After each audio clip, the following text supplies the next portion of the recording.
जय हिंद। मैं हूं अबीर खालिद अली और आप देख रहे हैं द अबीर खान शो। आज हमारे साथ बात करने के लिए मौजूद हैं महाराष्ट्र नवनिर्माण सेना के उपाध्यक्ष हाजी सैफ शेख। आइए उनसे बातें करते हैं और जानते हैं आने वाले बीएमसी चुनाव को लेकर के क्या प्रतिक्रिया है उनकी पार्टी की, इस बार वो कितनी सीटें जीतने वाले हैं। सर, आपका बहुत बहुत स्वागत है। बहुत बहुत थैंक यू वेरी मच मुझे आपके साथ जुड़ने के लिए। सर, बीएमसी के इलेक्शन बहुत नज़दीक हैं। हमेशा से आपकी पार्टी जमीन पर तो बहुत ज़्यादा तादाद में रैलियां करती है, लेकिन ऐसा क्या कारण है कि आपके जो नगर सेवक हैं, आमदार हैं या फिर सांसद हैं, नहीं आ पाते हैं? देखिए ऐसा है कि अगर आप देखोगे तो मेजॉरिटी जो रैली या सभा जिसे कहते हैं वो होती है, तो उसमें मैक्सिमम जो लोग जो सबसे बड़ी तादाद में आते हैं वो सम्मानीय राज साहब ठाकरे को सुनने के लिए ही आते हैं। अब वोट बैंक को लेकर अगर आपकी जो प्रतिक्रिया, जो आपका सवाल है, वो ऐसा है कि लोगों को भी पता है कि वोट किधर जाते हैं, कैसे जाते हैं।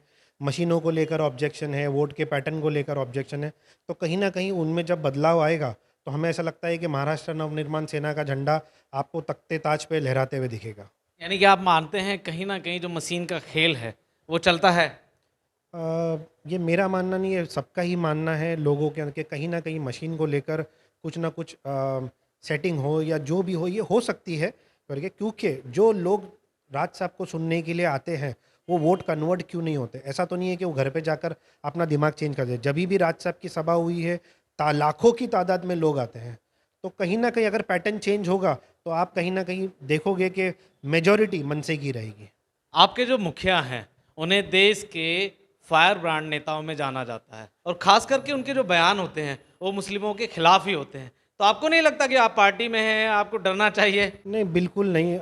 सबसे पहली बात, डर तो होना ज़रूरी है, डर होना ज़रूरी है। और जो बात लोगों के डर की है, मैं एक मुसलमान हूँ, मुझे एक बहुत बड़ी पोस्ट पे बिठाया गया है। कहीं भी पूरे महाराष्ट्र में एक ऐसा नेता है राज साहब ठाकरे, जो जाति भेदभाव को छोड़कर विकास की राजनीति करता है।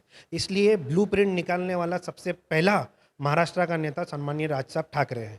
रही बात किसी जाति के भेदभाव या जाति के खिलाफ, राज साहब ठाकरे ने कभी भी किसी के धर्म के खिलाफ या किसी जाति के खिलाफ कभी भी नहीं बोला है। तो ये लोगों की समझने का तरीका या मीडिया में जो वो काट काट के जो चीज़ों को दिखाया जाता है, उसको लेकर कुछ लोगों के बीच में, जो लोग पूरी न्यूज़ नहीं देखते या जो लोग साहब का पूरा भाषण नहीं सुनते हैं, उन लोगों को लगता है कि ये हमारी कौम के खिलाफ है या हमारे उसके। अगर साहब किसी मुसलमान कौम के खिलाफ होते तो एक मुसलमान को पार्टी का वाइस प्रेसिडेंट नहीं बनाते। यानी कि आपका कहना यह है जो एडिटिंग का खेल चलता है कि होता कुछ है और दिखाया कुछ जाता है, आप मानते हैं? माननीय राज साहब ठाकरे का जो भाषण है वो एक टीआरपी होता है, तो लोग उसको तोड़ मरोड़ कर ही हमेशा दिखाते हैं।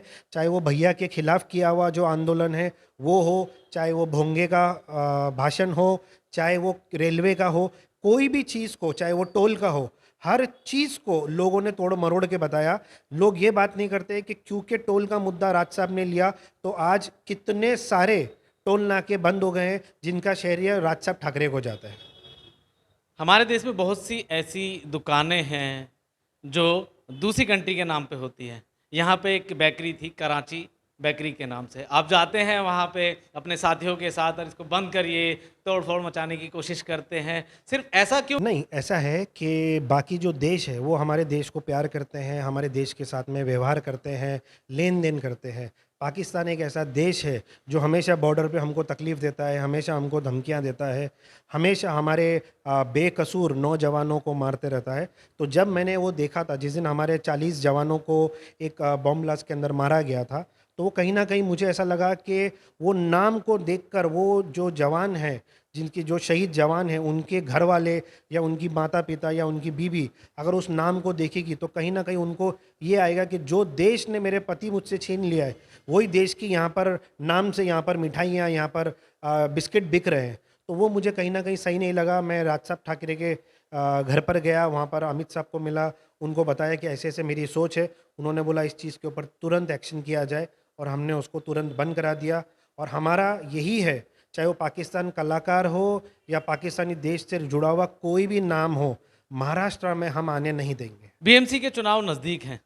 क्या लगता है इस बार कितनी सीटों पर आप जीत पाएँगे? अपना मेयर बना पाएँगे बीएमसी में? जी, मैं तो दुआ ये करूँगा अल्लाह ताला से कि सारी सीटें हम ही जीते और हमारा ही मेयर बैठे। बाकी वो लोगों के हैं। मैं यही कहना चाहूँगा कि काम देखकर आप वोट दीजिए, ना कि जो आपको रात को दिए जाते हैं पैसे, उन पैसों पे और बिक कर, क्योंकि वो 1000 रुपये लेकर आप अपना 5 साल खराब कर देते हो या अपने आने वाली पुश्तों का जीवन खराब कर देते हो। तो मुझे ऐसा लगता है कि पूरी उम्मीद है कि इस बार किंग मेकर महाराष्ट्र नवनिर्माण सेना ही रहेगी। इस बार बीएमसी का चुनाव गठबंधन के साथ लड़ेंगे या फिर इंडिविजुअली? जी, उस पे मैं कमेंट नहीं कर पाऊंगा, वो माननीय राज साहब ठाकरे का डिसीजन होगा। और अकेले लड़ेंगे या मिलकर लड़ेंगे, जैसे भी लड़ेंगे पूरी ताकत के साथ लड़ेंगे। उद्धव साहब की सरकार थी, अभी शिंदे साहब की सरकार चल रही है। जो शिवसेना थी वो 2 भागों में बंट चुकी है। आपके लिए कौन सी सरकार बेटर है, पहले वाली या अब वाली? जी, मेरे लिए तो सरकार वो बेटर है जो अच्छा काम करे। मेरे हिसाब से शिंदे सरकार जो है वो काफ़ी अच्छा काम कर रही है, तो जो अच्छा काम करेगा वो मेरे लिए बहुत अच्छी सरकार है। फिर वो उद्धव साहब की सरकार हो या शिंदे साहब की। जब से शिंदे साहब, उद्धव साहब ने भी बहुत अच्छा काम किया, पर शिंदे साहब जब से आए तब से वो उन्होंने बिना ब्रेक लिए वो कंटिन्यूस काम कर रहे हैं, जिनका एप्रिसिएशन राज साहब ने हर बार अपने भाषण में, अपने इंटरव्यू में किया है। तो मैं यही कहूँगा कि शिंदे सरकार बहुत अच्छा काम करे। आप हमेशा समाज सेवा के कार्य करते रहते हैं। आज भी आपने एक मेडिकल कैंप लगाया, यहाँ पे लोगों के फ्री में टेस्ट कराए। मुंबई जैसे शहर में जहाँ पर हर चीज़, पानी भी बहुत महंगा है, तो कैसे कर लेते हैं इतना सब? ऐसा है कि माननीय राज साहब ने हमको यही सिखाया है कि जितना लोगों के दिल में उतरोगे, हमारा नाम, पार्टी का नाम, लोगों का नाम, जुड़ने का तरीका ये है। और साहब ने हमेशा ये सिखाया है कि आपके चेहरे से ज़्यादा लोग आपके नाम को पहचाने। तो कैसा है कि मेरे पिताजी का लिवर ट्रांसप्लांट का ऑपरेशन हुआ था। वो लिवर ट्रांसप्लांट का हमारा जो 2 साल था वो इतनी तकलीफ के साथ गुजरा है कि मुझे ऐसा लगता था कि लोगों को बीमारियों का पता नहीं चलता, इस वजह से वो लोग इलाज नहीं करा पाते। तो इसलिए मैंने एक कैंप को रखा जिसके अंदर हम हार्ट, डायबिटीज़, किडनी, लिवर जैसी बड़ी बड़ी बीमारियों का टेस्ट कर रहे हैं, जो बहुत महंगा होता है। तो लोगों की अगर मालूम पड़े कि हमको ये तकलीफ है और उन लोग उस चीज़ की दवाई ले और अपने आप को बचा ले, तो मुझे ऐसा लगेगा कि जितना भी मेरा पैसा लगा या जितना भी मेरा खर्चा हुआ वो कहीं ना कहीं जाके वसूल हो गया। तो ये एक तरीके से फ्री नहीं था, मेरे लिए एक इन्वेस्टमेंट था, दुआओं का इन्वेस्टमेंट। तो जो दुआ लगे और मेरी पार्टी और माननीय राज साहब को वो दुआ लगे और आने वाले इलेक्शन में उसका रिजल्ट मिला। यानी कि लोगों के दिल जीत लो, दिमाग में अपने आप आ जाओगे। बेशक। तो ये थे हमारे साथ हाजी सैफ शेख। अगली बार ऐसे ही किसी चेहरे से आपकी बात कराएंगे। बने रहिए मेरे साथ। जय हिंद।